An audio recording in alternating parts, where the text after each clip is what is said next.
My parents abandoned my 8-year-old daughter in a foreign country and flew back home. We've all decided that it's better without her, they said. I didn't cry. I took action. 2 hours later, their lives started to unravel. I got to arrivals at 11:12 a.m. with a cold coffee and a bunch of daisies I bought at the airport kiosk because I'm the kind of person who thinks flowers can patch holes in reality. My daughter Lily loves flowers. She'll press them between book pages like she's saving evidence for court.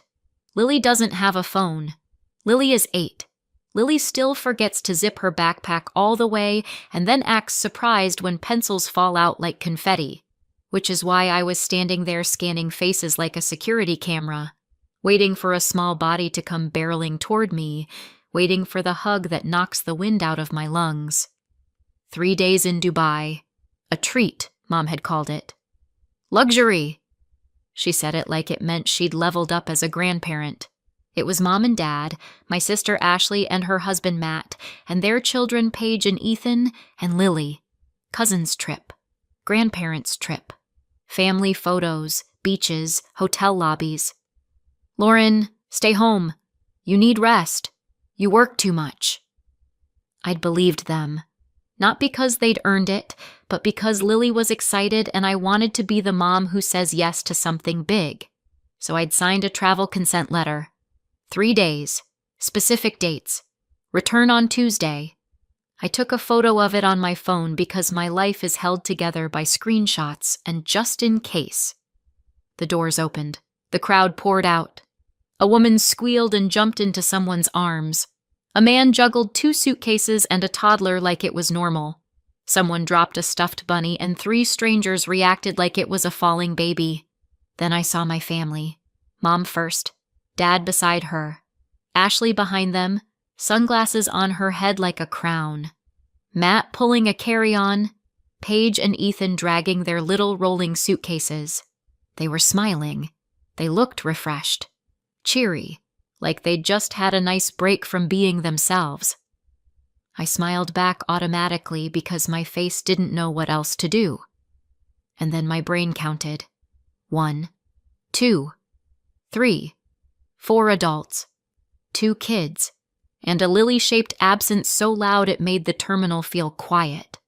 I stepped forward. Hey, where's... My smile froze halfway through. Where's Lily? I finished. Mom didn't flinch. That's what still gets me. Not the words. The ease. Lauren, she said brightly, don't freak out. I'm not freaking out, I said. I'm asking where my daughter is. Ashley made a small noise. A laugh, almost. Paige, rubbing her eyes, said, We left her in Dubai. For a second, I actually nodded, like she'd said we left her favorite hat. My brain tried to fit it into a reasonable shape. I waited for the punchline. No one gave me one. I looked at Dad. She's not here? Dad sighed, like I'd asked him to carry my groceries. We can talk about it at home. No, I said. My voice came out very calm, which felt wrong. We can talk about it now. Where is she? Ashley leaned in, too close. Don't do this in the airport. Do what? I asked. Collect my child? Matt shifted his bag higher on his shoulder. He wouldn't look at me. Mom lowered her voice like she was soothing a toddler. Everything's fine. Ethan, still blunt in that kid way, said, She's with her dad. That word landed and didn't bounce. Her dad. Cole. My ex-husband. My former husband. My former problem. The man who vanished after our divorce like he'd been raptured. 3 years. No contact. No support. No, how's Lily? No birthday cards. No money. Nothing. Lily barely remembered him. When his name came up, she'd squint like she was trying to place a character from a book she read a long time ago. I stared at Ashley. You gave Lily to Cole. We didn't give her, Ashley said. We left her with her father. Mom's smile tightened. We've all decided that it's better without her. I felt my throat go dry. Better without my 8-year-old? Dad's voice went firm. Lauren, you're barely managing. You work nonstop. You're stressed. You can't give her what he can. He's her father, Mom added. He has resources, a stable life, opportunities. Opportunities. That word sounded like something you put in a brochure. I looked at their faces again, searching for any sign of panic, any sign they'd made a horrible mistake. Nothing. They were calm. They were satisfied. I took a breath through my nose. Give me his address. Ashley laughed. A real laugh. No! Give me his phone number. No! Dad's jaw tightened. You're not going to rush over there and cause trouble. What trouble? My voice cracked on the last word. I want my child. Mom's eyes narrowed. Lauren, stop. This is done. Done. Like custody was a group decision made over brunch. I pulled my phone out. My hands were shaking now, but the movement helped. It made it feel like I was doing something. I called Cole's old number. Voicemail. Again. Voicemail. I turned away from them because if I kept looking at their faces, I might do something that got me banned from airports forever. I opened Google and typed his name like he was a missing package. Cole had been private when he vanished, like he didn't exist. Now he was everywhere. LinkedIn, company page, press photos, Cole shaking hands with men in suits, Cole smiling next to tall glass buildings. Cole posted like someone who wanted to be seen. I scrolled until my thumb hurt, and then I saw it. A post from 2 hours ago. A photo of Cole in a bright, expensive-looking place, his arm around a small figure in pink. Lily, her hair, her posture, the way she held her shoulders when she was trying not to cry. My stomach dropped like I'd stepped off a curb and the ground wasn't there. The caption said something about family, about blessings, about being proud. He hadn't been proud for 3 years. He hadn't been anything. My eyes blurred, not from tears yet, from the sheer shock of it. Behind me, Ashley said, "Don't be dramatic, Lauren." I turned back slowly. Mom and Dad and Ashley and Matt and Paige and Ethan stood there in the airport like they'd done something generous. They didn't look afraid. That told me everything. I didn't cry. Not there. Not yet. I looked at them and said, very quietly, "You've made a mistake." Mom tilted her head like I was being childish. "You'll see." I stared at her for a long second. Then I nodded once. Because I could feel something in me shifting into place. The cold, glassy feeling right before the shatter. And I knew this wasn't going to be a family argument. This was going to be a rescue. People ask me now, "Didn't you see it coming?" They always say it like I missed something obvious. Like there was a flashing sign that read, "Today, your family commits a felony." The truth is, I saw the pattern. I just never imagined the pattern would swallow my child. My sister Ashley was the favorite. That was the family's original religion. When we were kids, Ashley got praised the way other kids got snacks. Constantly, without asking, like it was just there. If Ashley wanted a new outfit for a school event, Mom and Dad made it happen. If I needed something, I was independent, and they were so proud I could figure it out. As adults, the favoritism didn't disappear. It got a budget. Mom and Dad helped Ashley's whole household like it was their personal project. Ashley, Matt, Paige, Ethan, money here, help there, cover a bill. Just until payday.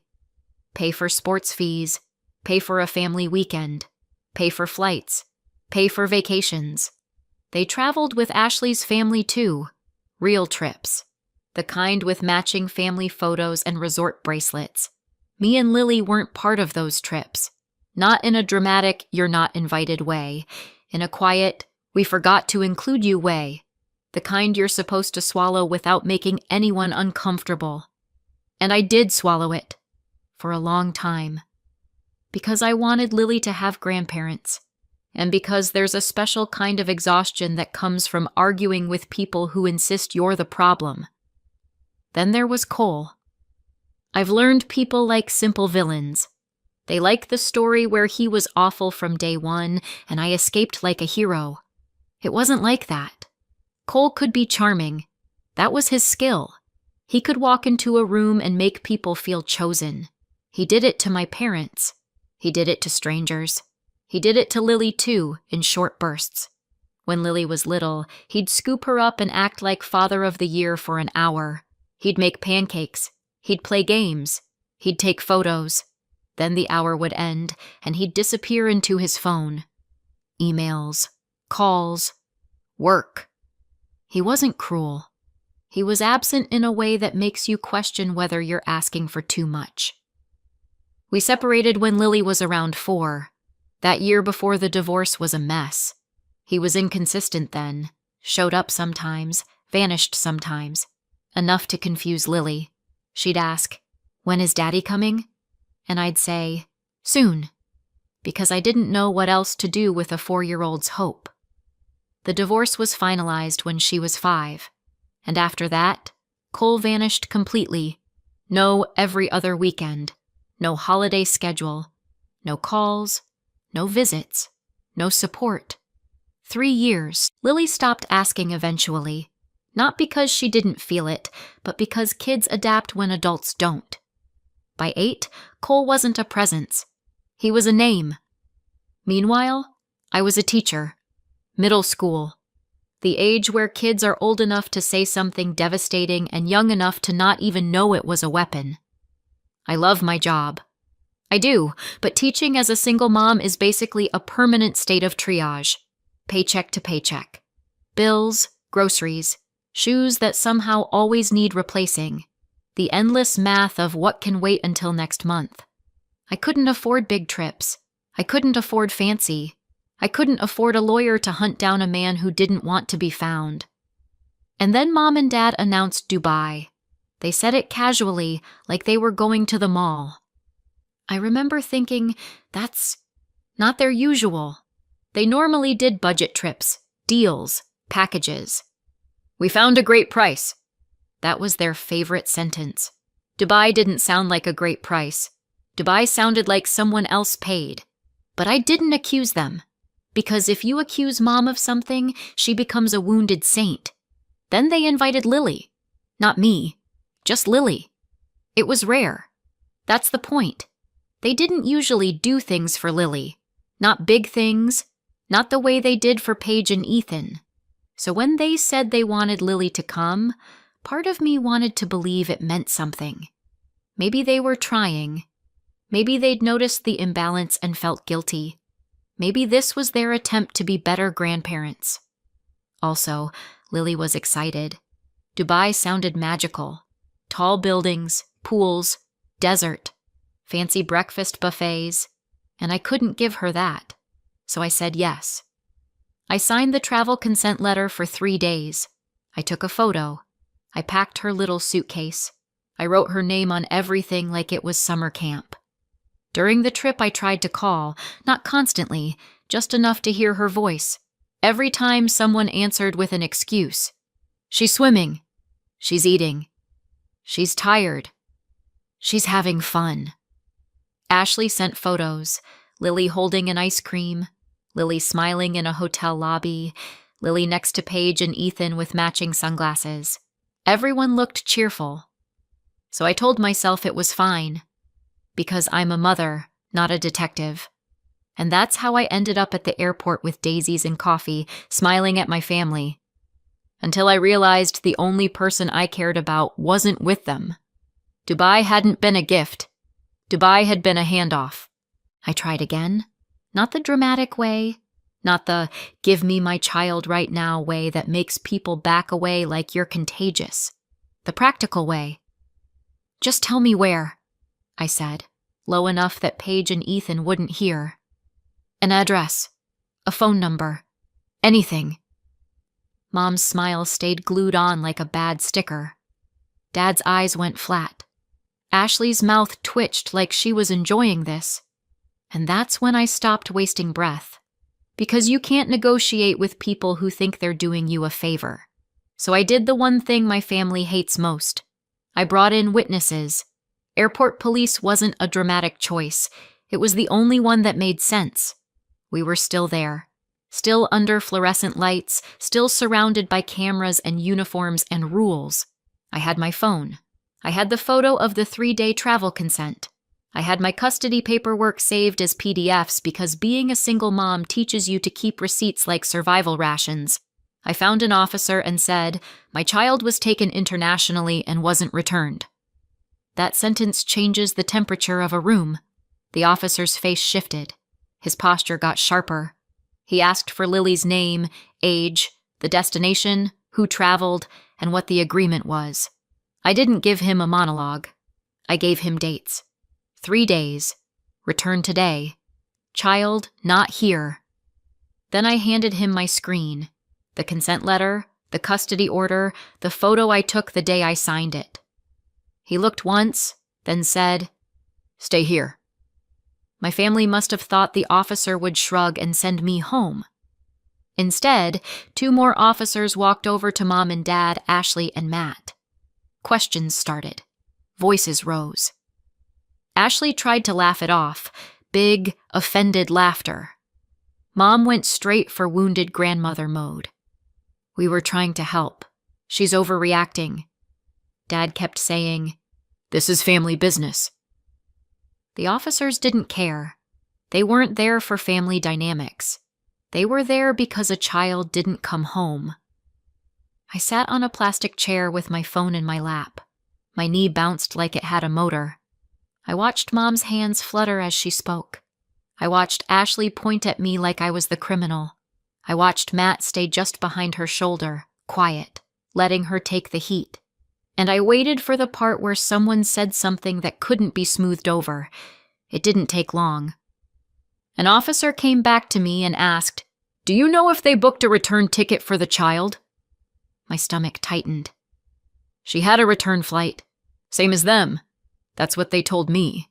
My parents did the booking." He nodded slowly. "They can't provide proof of a return ticket for her." There it was. Not an accident. Not a misunderstanding. Not, we missed a connection. A plan. The officer's voice stayed even. "They're also in communication with a party in Dubai. We'll need statements, but they've provided a name and contact information." My throat went dry. "Cole." He didn't confirm, but his eyes said yes. Then came the next sentence, the one that made my skin go cold. "There are messages referencing payment." Payment. So that's what Dubai was. Not a gift. Not bonding. Not grandparents being generous for once. A transaction. I stood up too fast and the room tilted. I steadied myself with my hand on the chair back and forced my voice not to shake. "Do you have the address?" He wrote it down. A building name, a district, a phone number. It felt surreal, looking at an address in Dubai like it was a grocery list. "You're going to file a report?" I asked.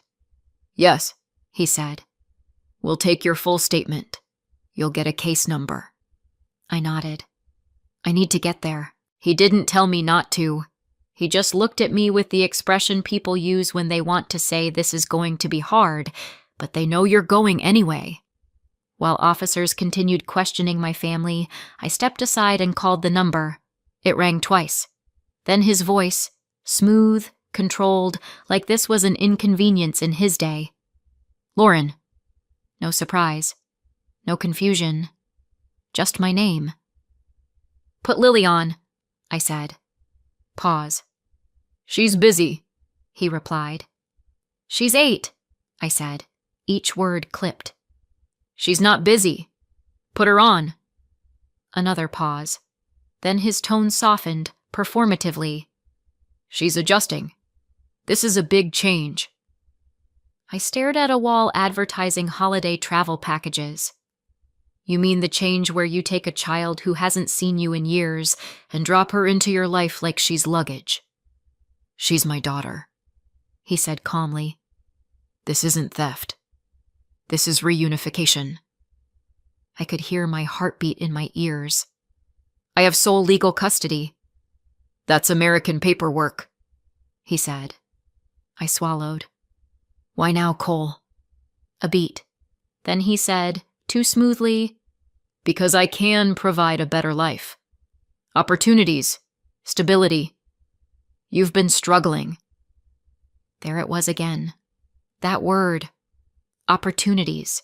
The magic word people use when they're trying to disguise control as generosity. You don't even know her, I said. I know enough, he replied. And I'm not interested in a scene. Handle yourself. He hung up. Not with anger, with confidence. Like he thought the distance, the laws, the airport, the time zones, like all of it would do the work for him. I looked down at the address the officer had written. I looked at the case number on the temporary slip he'd handed me. I looked at the time. And I did what I always do when my world catches fire. I made a list. Find Lily. Get Lily. Get to the embassy. Get out. Before I moved, I opened LinkedIn. Cole's profile wasn't personal. It was a stage. Posts about leadership. Photos at events. Smiles that didn't reach his eyes. He was the kind of man who knew which side of his face was his trustworthy side. And there it was again. My daughter in his world. A picture where he looked proud and she looked small. Beneath the post were names, comments, congratulations. A buzz I didn't understand yet. One name kept appearing, clean and polished and unmistakably important. Edward Langford. I didn't know who he was. I didn't need to. I just knew Cole cared. And if Cole cared, it was leverage. I went back to the officers and gave my statement fast. Then I walked back toward the airline desk, opened my banking app, and made a decision that made my stomach drop. I bought the fastest flight. Last minute, brutal cost. One way, no plan for the return. My credit card didn't like it. My credit score probably screamed. I didn't care. I can recover from debt. I can't recover from losing Lily. When I finally got to the gate, my hands were shaking hard enough that I had to press my fingertips into my palm to stop them. As the plane lifted, I stared at the tray table in front of me like it could explain how a child disappears from your life in 3 days. I couldn't sleep. I tried. I closed my eyes. I counted breaths. I told myself I needed rest to be useful. My brain laughed at that. So I researched instead. Cole's posts, his company, the partner he was courting, public announcements, photos of venues, names of executives, little breadcrumbs that meant nothing to strangers and everything to me. And underneath the research, the dread stayed steady. Every hour in the air was an hour he could move first. By the time the cabin lights dimmed, I'd built a plan out of scraps. Not a perfect plan, just the only one I had. And as the plane pushed through the dark, I kept hearing the same line in my head, "You don't get to keep her." Dubai hit me like a showroom. Glass towers, bright sun, a sense that everything was expensive on purpose. I stepped out of the airport with an address written on paper and the kind of exhaustion that makes your bones feel hollow. The address was real. It was also useless, because a building and a child aren't the same thing. And I didn't have time to knock on doors. I stood outside the terminal and refreshed LinkedIn like it was a heartbeat monitor. A new post appeared. Fresh. Minutes old. A glossy photo at a business event. White tablecloths, soft lighting, suits that cost more than my car.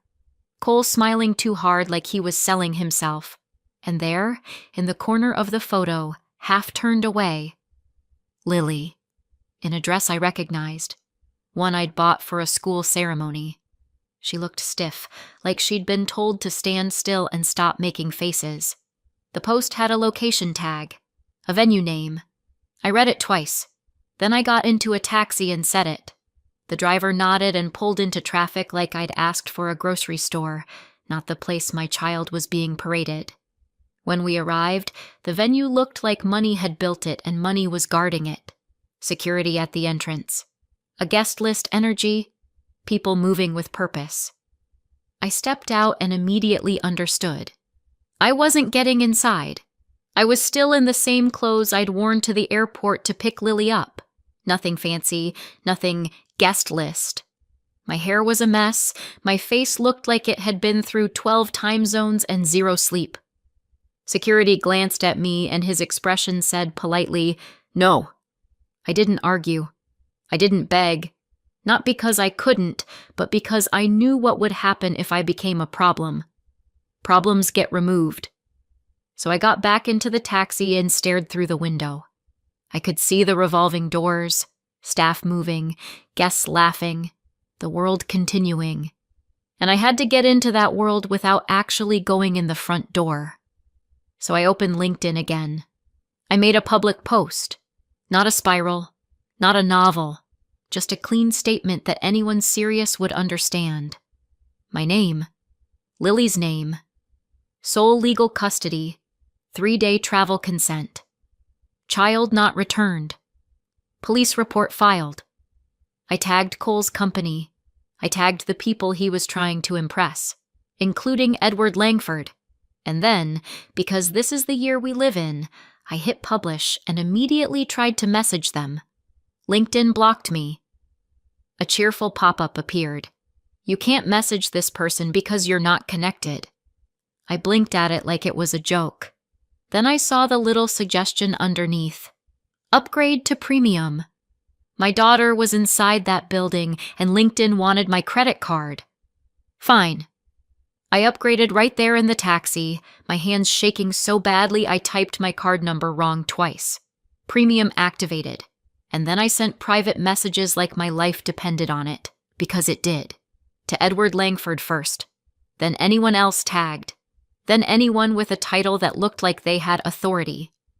My messages were short and polite in the way that terrifies people. I am the mother and sole legal custodian. My child was taken under limited consent and not returned. I have documentation and a police report. I can provide proof immediately. Then I attached the receipts privately, custody order, consent letter, police report reference, screenshots of the coordination and payment trail the officers had flagged. I wasn't trying to win a debate. I was trying to poison a deal. When I finished, I put my phone down and stared at the entrance like it might spit my child out if I stared hard enough. Minutes passed. Then more. The taxi air conditioner hummed. My foot tapped. My hands kept rechecking my phone like there would be a miracle notification that said, "Your child has been returned. Thank you for your patience." And then, movement. A group of men came out together. Polished. Expensive. Not the kind of people who argue in public. One of them matched the face from Cole's posts perfectly. Edward Langford. They got in their cars and left. Fast, clean, like they wanted no trace of this place. I stayed where I was. Lily hadn't come out yet. More people. Doors opening, closing. The night dragging. My chest tight. Then, Cole. He walked out alone, phone in hand, head down, jaw locked. He looked like a man mid-crisis, not one solving it. He stopped near the curb, typing something, pacing once, twice, then disappearing back inside. Then the doors opened again. Lily. She was holding a woman's hand. I didn't know her. Didn't care. Lily's eyes were darting, scanning. Then she saw me. She froze. Then she ran. I was already out of the taxi before my mind caught up. "Mom!" Her voice cracked halfway through. I caught her mid-stride, pulled her in, felt her shaking. "I'm here," I whispered. "I've got you." The woman stopped a few steps behind, uncertain. Then Cole appeared again, sudden and close. He stopped short, shock flashing before anger took over. "What are you doing here?" he hissed. I didn't answer. Lily pressed closer. That was enough. I turned, keeping her tight against me, and walked back to the taxi. Cole's voice followed, sharp, furious words I didn't bother to hear. We got in. Doors locked. The city blurred as we pulled away. Lily's breathing hitched, then steadied. She didn't let go of my hand. "We're going to the embassy," I said. She nodded fast, still shaking. "Okay." I held her hand tighter. No more plans. No more waiting. Just get home.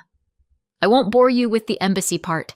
We got the emergency passport, and we were on a plane home fast. The first few weeks after we got back, Lily didn't let me out of her sight. Not in the sweet, clingy way people mean when they say clingy. In the scared way.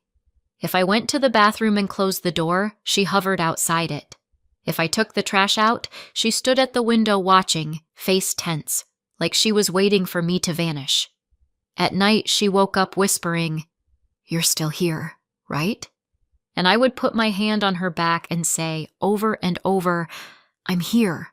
I'm not going anywhere." She didn't tell me everything at once. She told me in fragments, like her brain released it in teaspoons. She told me the woman at the venue really was a nanny, hired for the whole stretch. Cole wasn't with her much at all. He'd show up for photos, for appearances, for moments where there were other adults watching. Then he'd leave.